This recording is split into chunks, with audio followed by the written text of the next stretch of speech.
Eu queria gostar de 100 anos de solidão. Texto publicado no blog Para Além das Margens, de Sara Toledo. Na faculdade de letras, tive uma professora de literatura hispano-americana que não gostava do Gabriel Garcia Marques. Em qualquer oportunidade, ela falava mal dele na aula.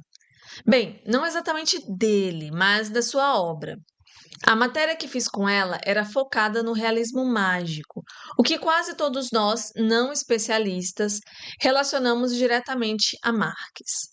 Ela fez questão de desfazer essa ideia já na primeira aula.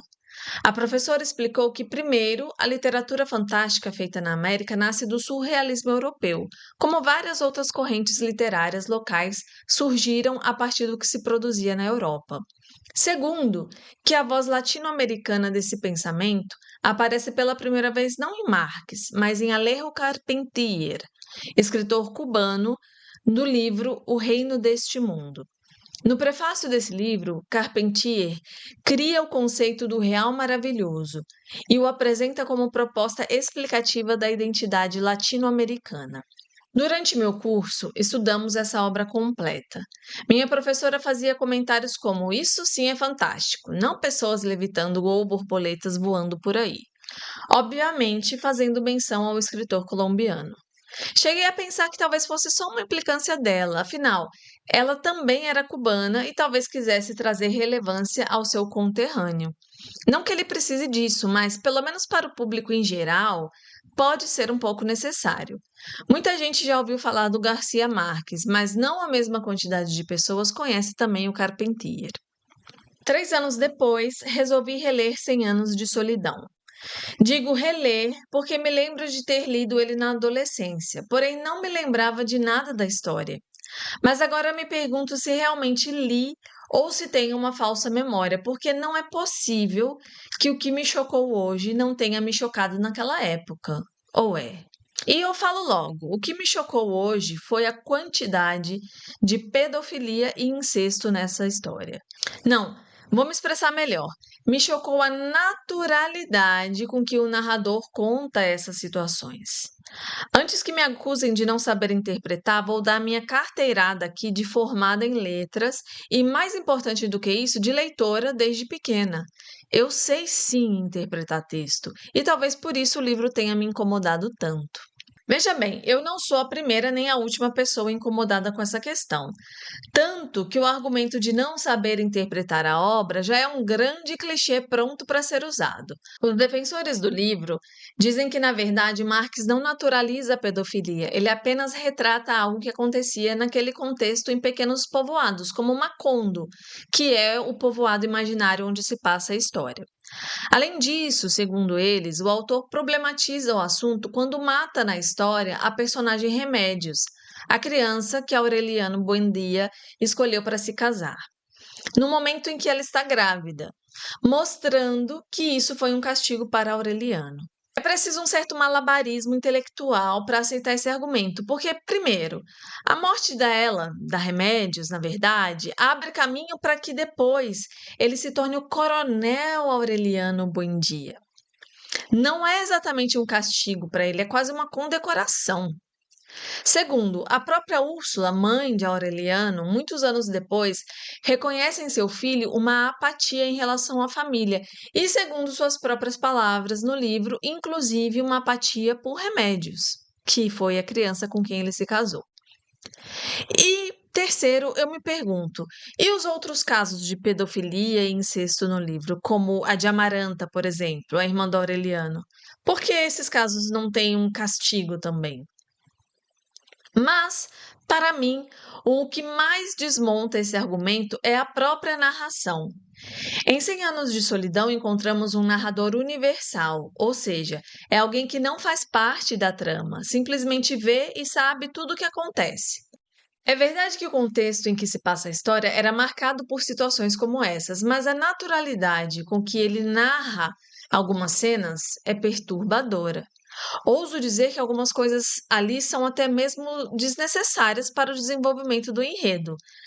E tudo isso não sai da boca de um personagem, sai da voz do narrador por meio das mãos do autor.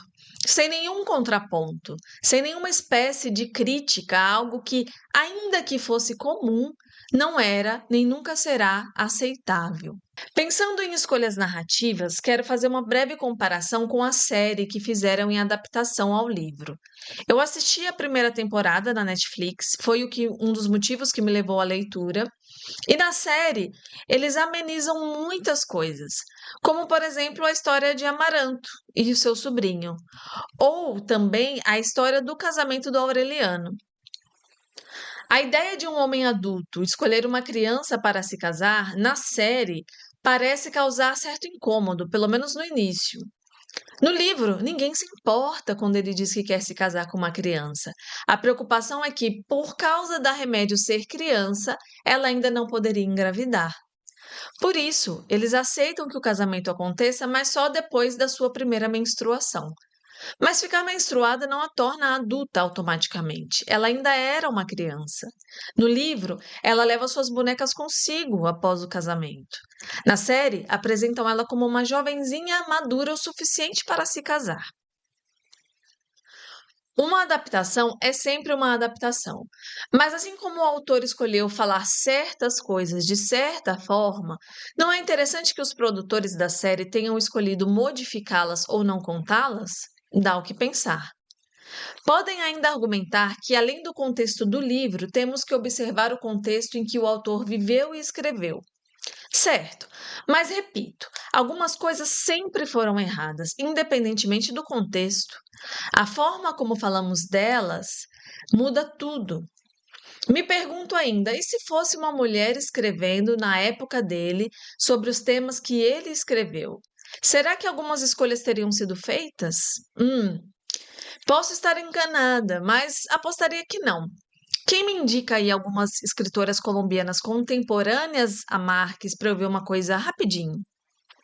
Não estou acusando o autor de nada. Quem sou eu para isso? Mas como leitora, posso dizer que foi estranho. Foi mais estranho ainda descobrir que isso é recorrente em suas obras.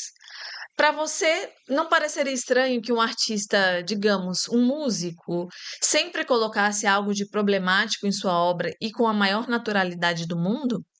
Bom, mas Garcia Marques não chegou onde chegou escrevendo bobagens, né? Seus livros têm muito valor.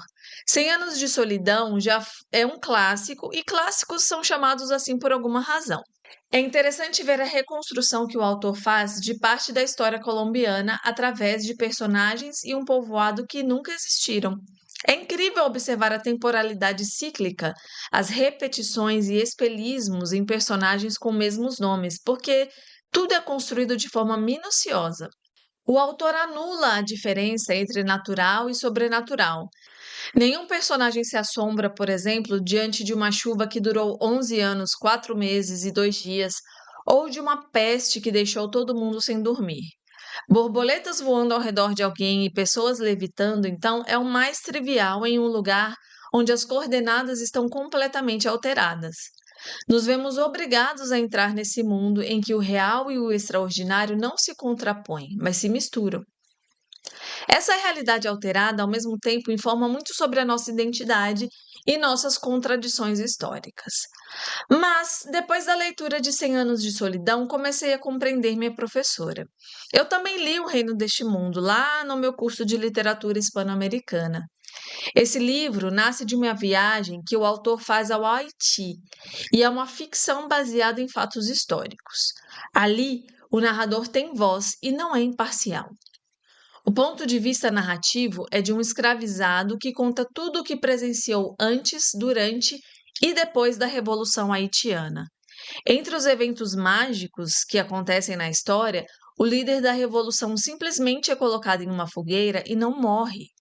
Vocês percebem o poder dessa narrativa perto de borboletas amarelas seguindo uma pessoa? Eu tive que concordar com a minha professora. Aquilo sim era fantástico. Mas ainda, vocês conseguem perceber o poder de uma narrativa que não volta, não precisa voltar todo o tempo em cenas de pedofilia e relações incestuosas? Eu queria confirmar toda a empolgação que Gabriel Garcia Marques causa nas pessoas, e já causou em mim também em algum momento. Um escritor latino-americano, reconhecido pelo seu estilo, vencedor do Prêmio Nobel. Queria vir aqui dizer que amei Cem Anos de Solidão e que ele é um livro excepcional mesmo. Mas o peso negativo da minha leitura é muito maior. Não consigo não achar extremamente problemático que algo tão relevante seja colocado em segundo plano porque a obra e o autor são demais. E, não, temos que ver o contexto. Bom, mas eu não sou ninguém importante. Essa é só minha impressão de leitura. Me contem vocês o que acharam do livro, se vocês já leram.